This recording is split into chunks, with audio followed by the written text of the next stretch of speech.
Après près de 4 ans d'attente, les passagers ont enfin l'opportunité de prendre le premier train à grande vitesse sur la nouvelle ligne ferroviaire à grande vitesse Hangzhou-Taizhou. La ligne relie 3 grandes villes importantes dont Hangzhou, Shaoxing et Taizhou, qui sont toutes situées dans la province du Zhejiang. Auparavant, il me fallait 2 heures pour aller de Taizhou à Hangzhou, mais maintenant, cela ne prendra qu'1 heure, ce qui est beaucoup plus efficace. Ce chemin de fer est très important pour nous. La ligne compte 9 arrêts sur un trajet de 266 km. Elle sera interconnectée au réseau ferroviaire de la région du delta du fleuve Yangtze. Actuellement, nous proposons 35 trajets aller-retour ou 60 trajets simples par jour. Nous ajusterons les services en fonction du volume de passagers.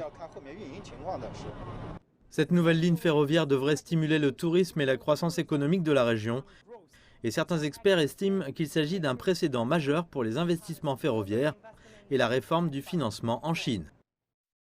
La construction de chemins de fer en Chine a toujours été gérée par des entreprises d'État en raison de son rôle important dans le développement économique. Cette ligne ferroviaire est la première d'une série de 8 projets financés par un partenariat public-privé. Le coût total de ce chemin de fer s'élève à près de 44 milliards de yuan, dont 51% sont financés par un consortium composé de 8 entreprises privées dirigées par le groupe Fosun. Ce projet montre que les entreprises privées investissent désormais dans les grandes infrastructures. Et nous espérons également que ce modèle pourrait être promu dans d'autres projets. Nous sommes prêts à investir dans d'autres projets ferroviaires si les conditions le permettent. La China Railway Shanghai Group exploitera le chemin de fer, percevra les recettes des billets et partagera les intérêts avec ses investisseurs privés. Depuis 2015, la Chine encourage davantage de partenariats public-privé. Dans ce type de partenariat public-privé, les risques et les revenus sont partagés. Toutes les parties impliquées doivent travailler sans relâche pour garantir le bon développement du projet.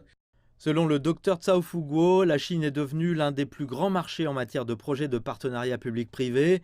D'autres projets similaires dans le domaine des transports, des infrastructures et de la protection de l'environnement sont attendus à l'avenir.